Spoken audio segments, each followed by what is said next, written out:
میرے پیارے بھائیوں اور بہنوں، میں نے برسوں پہلے انگریزی کی کسی طبی کتاب میں بہترین زندگی کے 40 بہترین اصول پڑھے تھے۔ میں نے وہ صفحات کاپی کر کے اپنے پاس رکھ لیے۔ میں گاہے بگاہے یہ صفحات نکال کر پڑھتا رہتا تھا۔ میں ان اصولوں پر عمل کی کوشش بھی کرتا تھا۔ میں نے 10 سال قبل تفاسیر اور احادیث کا مطالبہ شروع کیا تو پتہ چلا کہ یہ 40 اصول دنیا کے کسی طبی ادارے یا یورپ اور امریکہ کے کسی سیلف ہیلپ انسٹیٹیوٹ نے ڈیولپ نہیں کیے، بلکہ یہ تمام اصول ہمارے پیارے رسول صلی اللہ علیہ وآلہ وسلم کی حیات طیبہ کا نچوڑ ہیں۔ یہ سیرت النبی صلی اللہ علیہ وآلہ وسلم سے اخذ کیے گئے ہیں۔ ہمارے رسول صلی اللہ علیہ وآلہ وسلم نے پوری زندگی اپنے صحابہ رضوان اللہ علیہم کو ان اصولوں کی ٹریننگ دی۔ آپ صلی اللہ علیہ وآلہ وسلم کے صحابہ کرام بہترین زندگی کے ان 40 بہترین اصولوں کی چلتی پھرتی تصویر تھے۔ میں نے اس دن سے ان اصولوں پر عبادت کی طرح عمل شروع کر دیا۔ گو کہ میں ابھی تک ان پر عمل درآمد نہیں کر سکا، لیکن مجھے یقین ہے کہ اللہ تعالیٰ میری توفیق میں ضرور اضافہ کرے گا اور میں کسی نہ کسی دن آپ صلی اللہ علیہ وآلہ وسلم کے وضع کردہ ان اصولوں پر عمل میں کامیاب ہو جاؤں گا۔ یہ 40 اصول کیا ہیں؟ آپ وہ اصول اور ان اصولوں کی جدید سائنسی ترجیحات ملاحظہ کیجیے۔ مجھ سے اگر تشریح میں کوئی غلطی ہو جائے تو مجھے معاف کر دیجیے گا اور میرے لیے دعا بھی فرمائیے گا۔ جزاک اللہ۔ آپ صلی اللہ علیہ وآلہ وسلم نے فرمایا کہ فجر اور اشراق، عصر اور مغرب اور عشاء کے دوران سونے سے باز رہا کرو۔ اس فرمان میں بے شمار طبی حکمتیں پوشیدہ ہیں۔ مثلا آج میڈیکل سائنس نے ڈسکور کیا ہے کہ کرۂ ارض پر فجر اور اشراق کے دوران آکسیجن کی مقدار سب سے زیادہ ہوتی ہے۔ ہم اگر اس وقت سو جائیں تو ہم اس آکسیجن سے محروم ہو جاتے ہیں اور یوں ہماری طبیعت میں بوجھل پن آ جاتا ہے۔ ہم آہستہ آہستہ چڑچڑے اور بیزار ہو جاتے ہیں۔ عصر سے مغرب اور مغرب سے عشاء کے درمیان آکسیجن کم سے کم تر ہوتی چلی جاتی ہے۔ ہم اگر اس وقت بھی سو جائیں تو ہمارا جسم آکسیجن کی کمی کا شکار ہو جاتا ہے اور ہم 10 مہلک بیماریوں میں مبتلا ہو جاتے ہیں۔ دمے کی بیماری بھی ان بیماریوں میں سے ایک ہے۔ چنانچہ آپ یہ اوقات جاگ کر گزاریں، آپ پوری زندگی صحت مند رہیں گے۔ میرا تجربہ ہے کہ ہم اگر ان 3 اوقات میں واک کریں تو ہماری طبیعت میں بشاشیت آ جاتی ہے۔ آپ صلی اللہ علیہ وآلہ وسلم نے فرمایا کہ بدبودار اور گندے لوگوں کے ساتھ نہ بیٹھا کرو۔ یہ حکم بھی حکمت سے لبالب ہے۔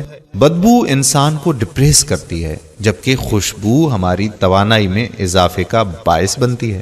انسان اگر روزانہ 10 منٹ بدبودار اور گندے لوگوں میں بیٹھنا شروع کر دے تو یہ 20 دنوں میں ڈپریشن کا شکار ہو جائے گا۔ ہمارے رسول صلی اللہ علیہ وآلہ وسلم نے ہمیں شاید اسی لیے بدبودار لوگوں سے پرہیز کا حکم دیا۔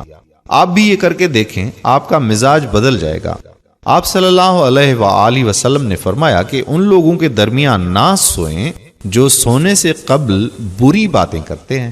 یہ فرمان بھی حکمت کے عین مطابق ہے۔ آج کی سائنس نے یہ ڈسکور کیا ہے کہ نیند سے قبل ہماری آخری گفتگو ہمارے خوابوں کا موضوع ہوتی ہے اور یہ خواب ہمارے اگلے دن کا موڈ طے کرتے ہیں۔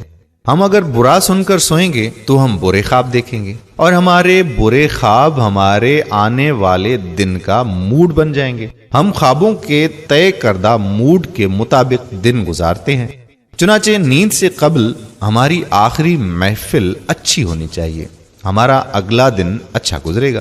فرمایا گیا کہ تم بائیں ہاتھ سے نہ کھاؤ۔ یہ فرمان بھی عین سائنسی ہی ہے۔ ذرا سنیے، ہمارے دماغ کے 2 حصے ہیں، دایاں اور بایاں۔ دایاں حصہ مثبت اور بایاں منفی ہوتا ہے۔ ہم جب اپنے جسم کو دائیں ہاتھ سے فیڈ کرتے ہیں تو ہماری مثبت سوچ مضبوط ہوتی ہے، اور جب ہم اپنے بدن کو بائیں ہاتھ سے کھلاتے ہیں تو ہماری منفی سوچ طاقتور ہوتی چلی جاتی ہے۔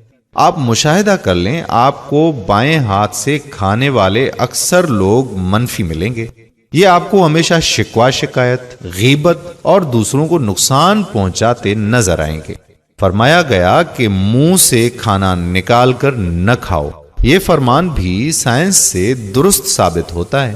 ہمارے منہ میں 10 کروڑ سے 1 ارب تک بیکٹیریا ہوتے ہیں۔ یہ بیکٹیریا مہلک جراثیم بن جاتے ہیں۔ یہ جراثیم ہمارے کھانے میں مل جاتے ہیں۔ یہ کھانا معدے میں جاتا ہے تو معدے کے غدود ان جراثیم کو مار دیتے ہیں اور یوں یہ ختم ہو جاتے ہیں۔ لیکن جب ہم جراثیم ملے کھانے کو منہ سے نکال لیتے ہیں تو ان جراثیم کو آکسیجن مل جاتی ہے۔ یہ آکسیجن سیکنڈ کے 1000ویں حصے میں ان جراثیم کی تعداد کھربوں تک بنا دیتی ہے۔ یہ جراثیم معدے کے غدود سے بھی طاقتور ہو جاتے ہیں۔ ہم جب منہ سے نکلے لقمے کو دوبارہ منہ میں رکھتے ہیں تو یہ لقمہ معدے میں پہنچ کر زہر بن جاتا ہے اور یہ زہر ہمارے پورے نظام ہضم کو تباہ کر دیتا ہے۔ آپ کو زندگی میں کبھی کوئی ایسا شخص صحت مند نہیں ملے گا جسے منہ میں لقمہ نکال کر کھانے کی عادت ہو، جبکہ آپ کو ہونٹ بھینچ کر اور آواز پیدا کیے بغیر کھانے والے لوگ ہمیشہ صحت مند ملیں گے۔ ہمارے پیارے نبی صلی اللہ علیہ وآلہ وسلم نے فرمایا کہ ہاتھ کے کڑاکے نہ نکالا کرو۔ سائنس کا کہنا ہے کہ ہم میں سے جو لوگ انگلیوں کے کڑاکے نکالتے رہتے ہیں ان کے جوڑ کھلنا شروع ہو جاتے ہیں اور یہ جلد آرتھریٹس کا شکار ہو جاتے ہیں۔ یہ جوڑوں کے درد کی شکایت بھی کرتے ہیں۔ فرمایا کہ جوتا پہننے سے قبل اسے جھاڑ لیا کرو۔ ہماری عام زندگی کے عام واقعات میں کیڑے مکوڑے، بچھو، چپکلیاں اور چھوٹے سانپ ہمارے جوتوں میں پناہ لیتے ہیں۔ ہمارے بچے بھی جوتوں میں کیل کانٹے وغیرہ پھینک دیتے ہیں۔ چنانچہ ہم جب جوتا پہنتے ہیں تو ہمارے پاؤں زخمی ہو جاتے ہیں یا پھر ہمیں کیڑے مکوڑے کاٹ لیتے ہیں۔ لہذا جوتا پہننے سے قبل اسے جھاڑ لینا ہمیشہ فائدہ مند رہتا ہے۔ فرمایا کہ نماز کے دوران آسمان کی طرف نہ دیکھو۔ یہ فرمان بھی درست ہے۔ آسمان میں ایک وسعت ہے۔ یہ وسعت ہمیشہ ہماری توجہ کھینچ لیتی ہے۔ ہم جب بھی آسمان کی طرف دیکھتے ہیں تو ہماری توجہ بڑھ جاتی ہے۔ ہمیں توجہ واپس لانے میں ٹھیک ٹھاک وقت لگتا ہے۔ نماز کے لیے یکسوئی درکار ہوتی ہے۔ ہم جب نماز کے دوران آسمان کی طرف دیکھتے ہیں تو سجدے اور رکوع بھول جاتے ہیں۔ چنانچہ حکم دیا گیا کہ نماز کے دوران آسمان کی طرف نہ دیکھو۔ یہ فارمولہ تخلیقی کاموں کے لیے بھی اہم ہے۔ اگر لکھاری لکھتے، مصور تصویر بناتے اور موسیقار دھن بناتے ہوئے آسمان کی طرف دیکھ لے تو اس کا تسلسل ٹوٹ جاتا ہے اور وہ اپنا کام مکمل نہیں کر پاتا۔ شاید یہی وجہ ہے کہ دنیا کا زیادہ تر تخلیقی کام بند کمروں میں مکمل ہوتا ہے۔ یہ کھلی فضا میں پروان نہیں چڑھتا۔